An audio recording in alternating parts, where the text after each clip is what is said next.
हमें कुछ नहीं मिला। आखिर सरकार किस भाव में है, किस चेतना में है, तुमको आना होगा।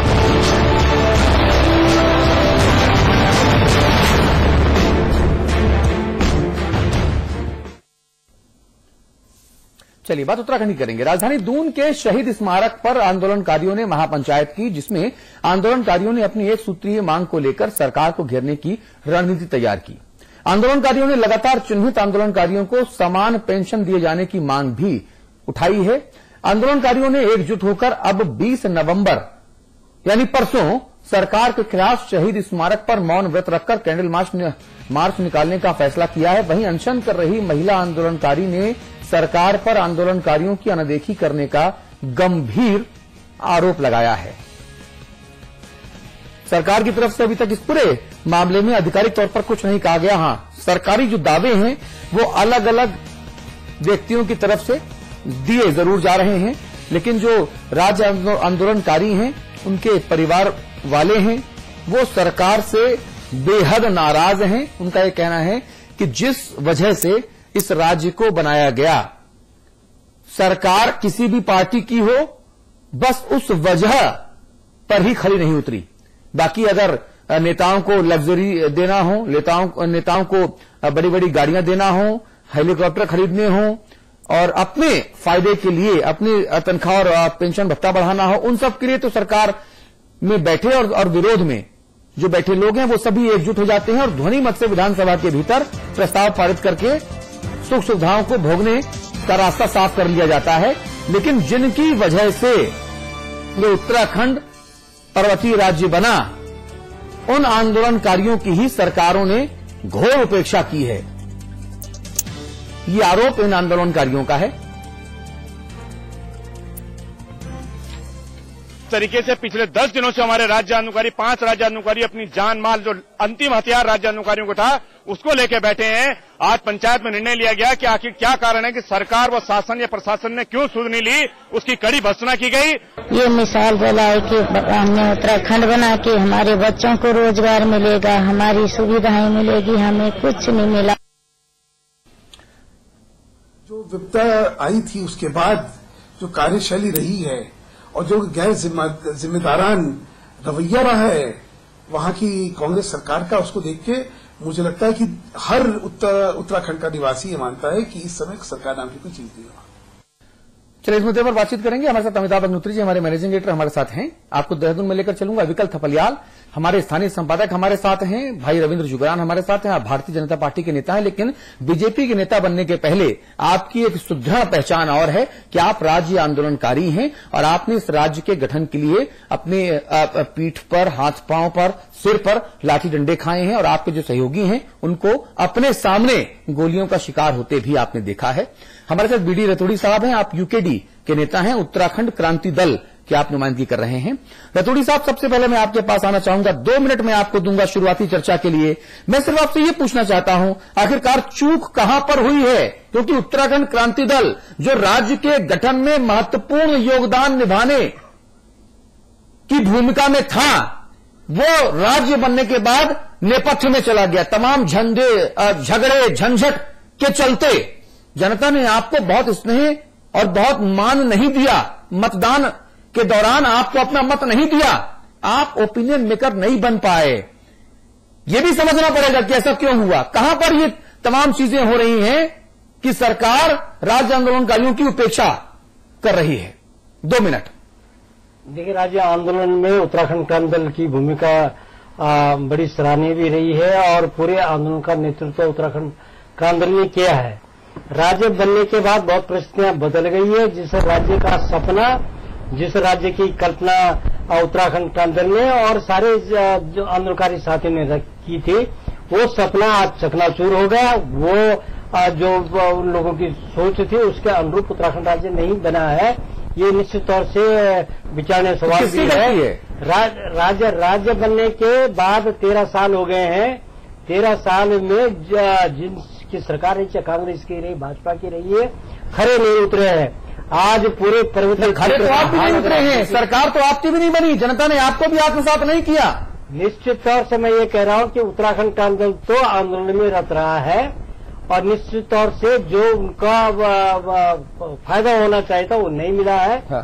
कुछ गलतियां उत्तराखंड क्रांति दल के नेताओं की भी, उस बात को हम स्वीकार करते हैं। आपसी जो फूट रही है, आपसी जो मनभेद रहे हैं, उससे भी जनता का विश्वास हमने खोया है। लेकिन निश्चित तौर से तब भी उत्तराखंड राज्य के विकास के लिए, उत्तराखंड राज्य कैसा बनना चाहिए उसके लिए सबका मन एक है, सब लड़ाई लड़ने के लिए तैयार है।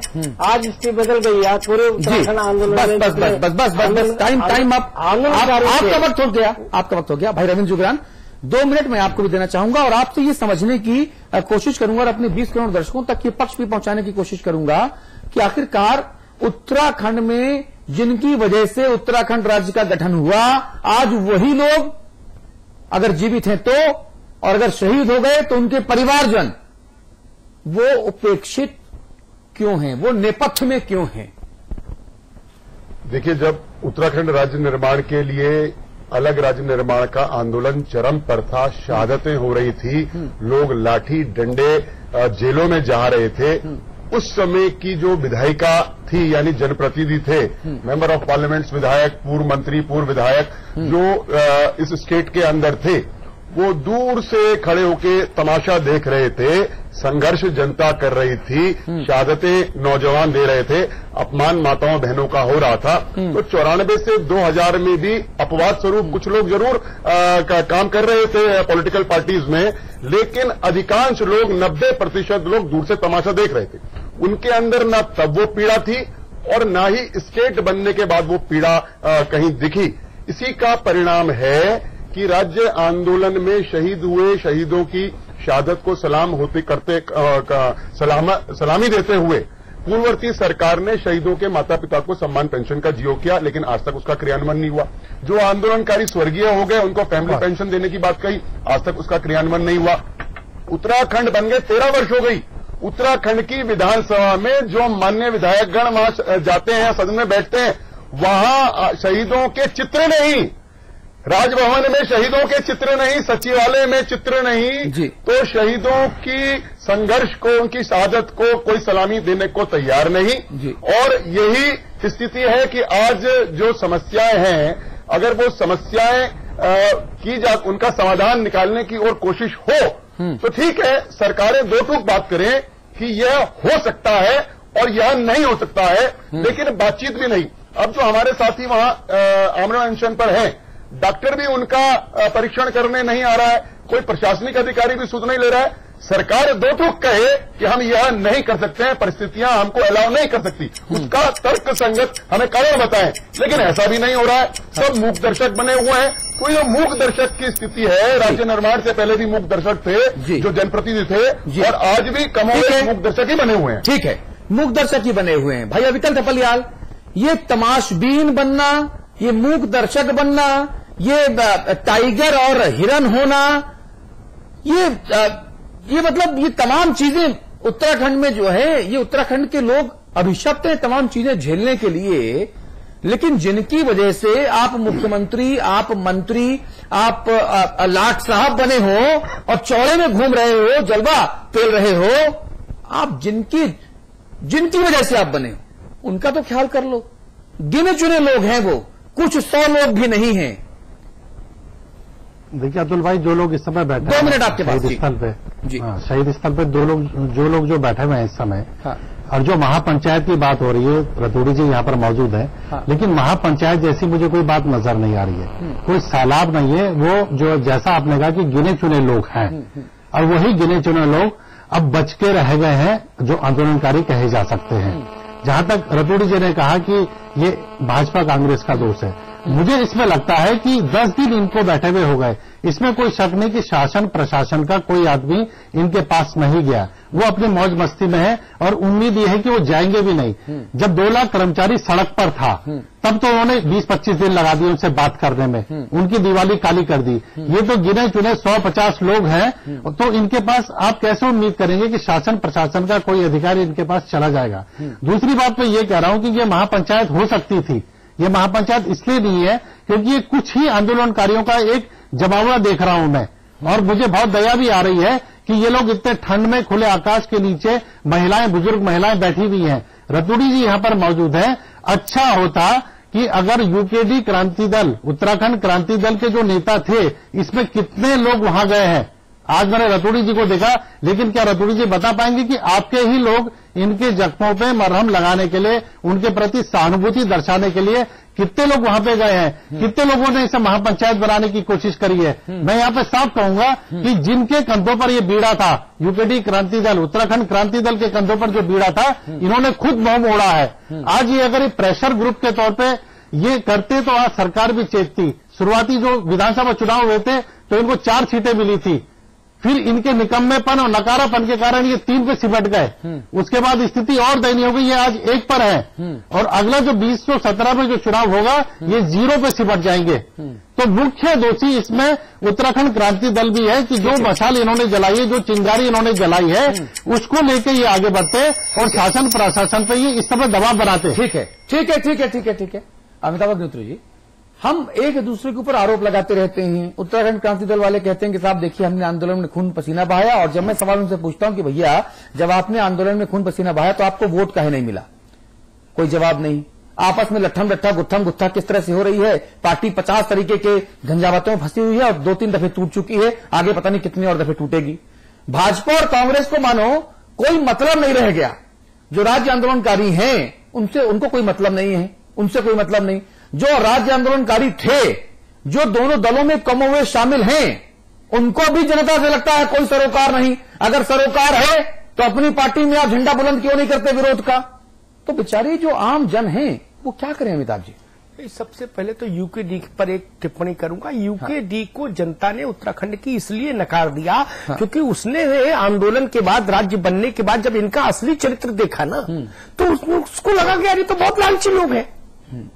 कभी किसी की गोद में बैठे, कभी किसी की गोद में बैठे, कभी इधर झूला झूला, कभी उधर झूला झूला। तो उसने आपको बाहर कर दिया। उसने कहा फिर आपको गोद में बैठने के लिए क्यों रखूं, फिर सीधे सीधे 2 गोदे जो है उन्हीं को चांस दो, कभी बीजेपी कभी कांग्रेस, तो आप बाहर हो गए। खैर, मैं मानता हूं वहां 10 हो, 20 हो, 50 हो, ये महत्वपूर्ण नहीं। अगर एक आदमी भी शहीद के परिवार का या उस आंदोलन का हिस्सा रहा व्यक्ति अनशन पर बैठता है तो समूचे उत्तराखंड में जो राजनीतिक इस्टेब्लिशमेंट है, पॉलिटिकल इस्टेब्लिशमेंट है, उसके लिए डूब मरने की बात है।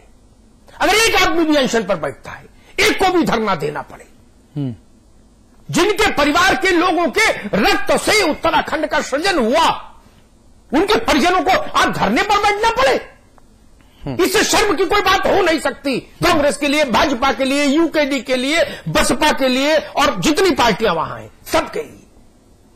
कौन है जो अपना चेहरा सुरखरू करके बात कर सकता हो आंख में आंख डालकर। इस तरफ से उस तरफ तक सब शरीके जुर्म है। आदमी या तो रिहा है या जमानत पर फरार। इससे ज्यादा शर्म की बात नहीं हो सकती। किसी ने सोचा था कि 13 साल की उम्र हो जाएगी जब उत्तराखंड की, तो उत्तराखंड के लिए जान देने वालों के परिवार को इस ठंड में खुले आसमान के नीचे अनशन और धरने पर बैठना पड़ेगा।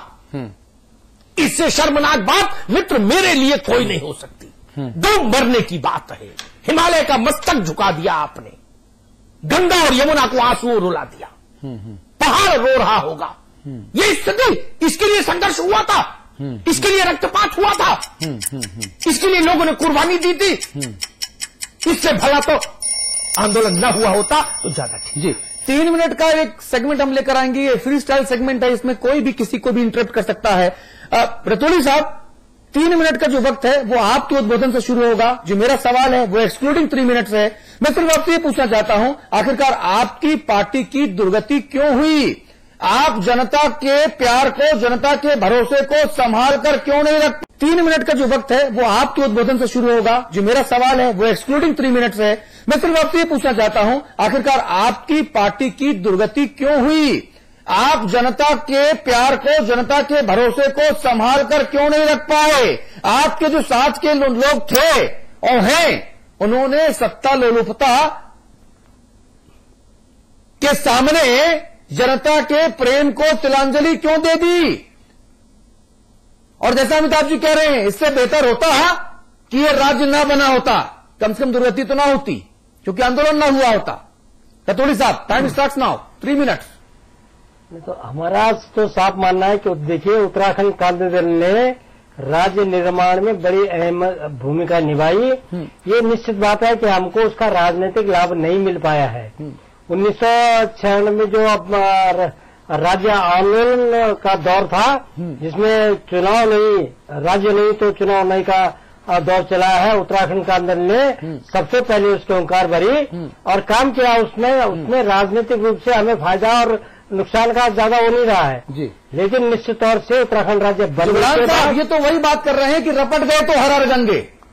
नहीं, हमने कोशिश, जुबरान साहब की बारी, लड़ाई लड़ी है उसमें बोले। और आज जो स्थिति है, रतोड़ी साहब देखिए, टाइम कंस्ट्रेंट है। मैं नीचे टाइम इसलिए चला रहा हूं क्योंकि आप लोगों को शिकायत रहती है कि हम आपको टाइम नहीं देते बराबर से, और आप अधिकारों का अतिक्रमण न करें प्लीज। जी जुबरान साहब, इसमें कहीं कोई दो राय नहीं कि क्षेत्रीय दल के रूप में उत्तराखंड क्रांति दल सन 80 के बाद से अलग राज्य की निर्माण के लिए अपने स्तर पर, अपनी क्षमताओं और के स्तर पर संघर्षरत था। हाँ। लेकिन राज्य के निर्माण के उपरांत जो सत्ता लोलुपता रही इस दल के अंदर और व्यक्तिवादी राजनीति आगे आके सब कुछ कब्जाने की राजनीति, इसने लोगों को मायूस किया, निराश किया, हताश किया। यद्यपि उत्तराखंड के अंदर एक बहुत बड़ा वर्ग जो है, चाहे वो मैदान में रह रहा हो, पर्वतीय क्षेत्र में रह रहा हो, एक रीजनल पार्टी को अपने स्टेट में पुष्पित और पल्लवित होते हुए देखना चाहता था। इसमें बुद्धिजीवियों की भी जमात थी और आम निरक्षर आदमी की भी इसमें जमात थी, किंतु अपने सत्ता लोलुपता के कारण, स्वार्थों के कारण, व्यक्तिवादिता के कारण, व्यक्ति को आगे रख के कारण इश्यूज को पीछे कर दिया, जन सरोकारों को पीछे कर दिया। आप जो है डिलिमिटेशन के इशू पर भी मौन है, आप सदन के सम्मान के लिए भी मौन है। सरकार तो भाजपा की भी रही है इस प्रदेश में, पहली सरकार ही भाजपा की थी, 7 मुख्यमंत्री 5 मुख्यमंत्री आ गए। सवाल मेरा सिर्फ इतना सा है कि भाजपा ने फिर क्यों नहीं सुध ले ली? सरकारी घोषणाएं तो भाजपा ने भी की। अधिकल जी, भाजपा के समय भी यूकेडी के एक विधायक मंत्री बने, लेकिन मुझे इन 13 साल में बिल्कुल याद नहीं आ रहा है कि कब इन्होंने आंदोलनकारियों की मांगों को लेकर विधानसभा स्थगित की। कब ये धरने पे बैठे, कब इन्होंने गैरसैंण की मांग को लेकर कोई मार्च गैरसैंण कूच किया हो इन्होंने सब मिलके, इन्होंने कभी नहीं किया है। कभी विधानसभा के बाहर इन्होंने धरना नहीं दिया है। इन्हीं लोगों ने, अगर ये विधानसभा के अंदर किशोर उपाध्याय अपनी टिहरी क्षेत्र की मांगों को लेकर धरना दे सकता है, हरीश धाम भी वहां जा सकते हैं, पहले ही दिन धारचूला के विधायक, कांग्रेस के विधायक, तो क्या इनके विधायक नहीं जा सकते थे काली पट्टी बांध के? ठीक है, इनको किसने रोका था? इनका लोकतांत्रिक अधिकार था कि ये भी वहां करते। विधानसभा के अंदर भी ये हाथ जोड़ते नजर आए, निमियाते नजर आए हैं, ये सब के सब। ये हमने 13 साल में देखा है। अगर यही डट के खड़े होते तो आज ये स्थिति नहीं होती जो लोग बैठे हैं। और आज भी ये जो बैठे हैं तो इनके ज्ञापन को लेकर कितनी बार मुख्यमंत्री के पास गए। 3 मिनट का एक फ्री स्टाइल सेशन और रखते हैं, 3 मिनट का एक फ्री स्टाइल सेशन और रखते हैं। मुझे लगता है कि चर्चा थोड़ी सी और रोचक हो रही है।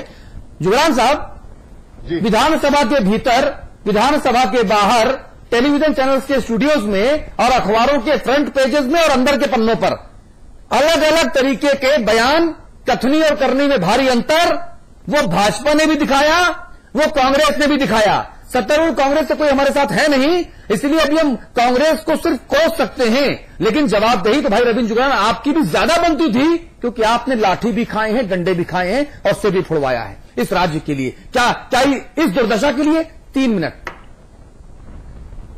देखिए, निश्चित रूप में 13 वर्षों का जो राज्य रहा है, गवर्नमेंट्स कोई भी रही हो, चीफ मिनिस्टर्स की बात हो तो बीजेपी में भी 5 मुख्यमंत्री छोटे छोटे अंतराल के दौरान सत्ता संघर्ष और वर्चस्व की लड़ाई और व्यक्तिवादी और सत्ता लोलुपता के कारण बदले गए हैं। उसका खामियाजा स्टेट को भुगतना पड़ा है निश्चित रूप में। अब ये खाली राज्य का मसला नहीं है, केंद्रीय नेतृत्व भी होता है राज्य के अंदर। अगर नेताओं के जो है उनकी उम्मीदें, उनकी आशाएं या उनकी सत्ता लोलुपता अंगड़ाई लेती है तो निश्चित रूप में इसका भुगतान तो राज्य को करना पड़ता है। तो किसी को भी पाक साफ नहीं कहा जा सकता।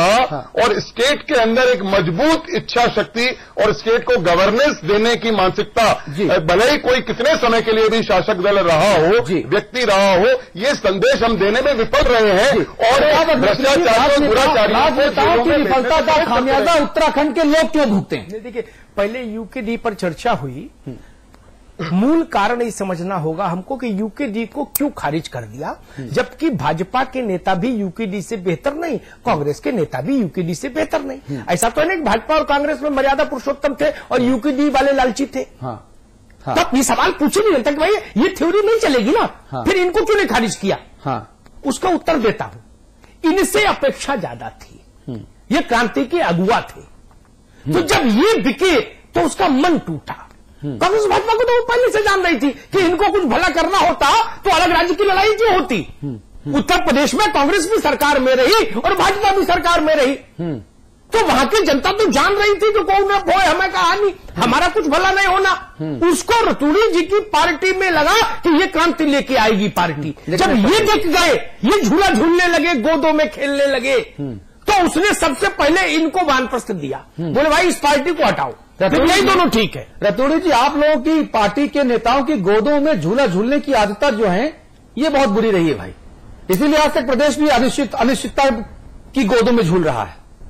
नहीं, पर देखिए, उत्तराखंड क्रांति दल तो पहले भी लड़ाई लड़ी और आज भी लड़ाई लड़ रहे हैं। ये कहना गलत है कि 13 लड़ाई लड़ रहे हैं रतूड़ी साहब, किस गली में? रतूड़ी जी किस गली में, किस पहाड़ पर लड़ाई लड़ रहे हैं? परिसीमन पर अगर कोई लड़ा है, परिसीमन ने मुझे बताइए किस गली और किस पहाड़ पर आप लड़ाई लड़ रहे हैं भाई? अगर राजधानी के मसले पर लड़ रहा है तो उत्तराखंड के अंदर लड़ रहा है, या और इश्यूज जो है ये आंदोलनकारियों का मसला है उस पर उत्तराखंड के अंदर लड़ा है। ये निश्चित बात तो है कि रतूड़ी साहब, मैंने कहीं आपको लड़ते नहीं देखा, कमी आई है, माफ करिएगा, मैंने यूकेडी को कहीं लड़ते नहीं देखा, न किसी गली में, न मोहल्ले में, न पहाड़ में, न जल में, न सूखे में। कोई लड़ा तो उत्तराखंड के अंदर लड़ा। चलिए रतूड़ी जी, चलिए अब तो समय हो गया, आज भी लड़ाई लड़ रहा है। ठीक है, आप लड़ते रहे। दिल को बहलाने के लिए गालिब ख्याल अच्छा है, दिल को बहलाने के लिए गालिब ख्याल अच्छा है। अभिकल भाई 30 सेकंड्स फॉर यू। रतूड़ी जी से हम ये जानना चाहेंगे कि चले राजधानी की हम बात ही नहीं कर रहे हैं, इस समय कांग्रेस के राज में उत्तराखंड आंदोलनकारी सम्मान परिषद का गठन नहीं हुआ।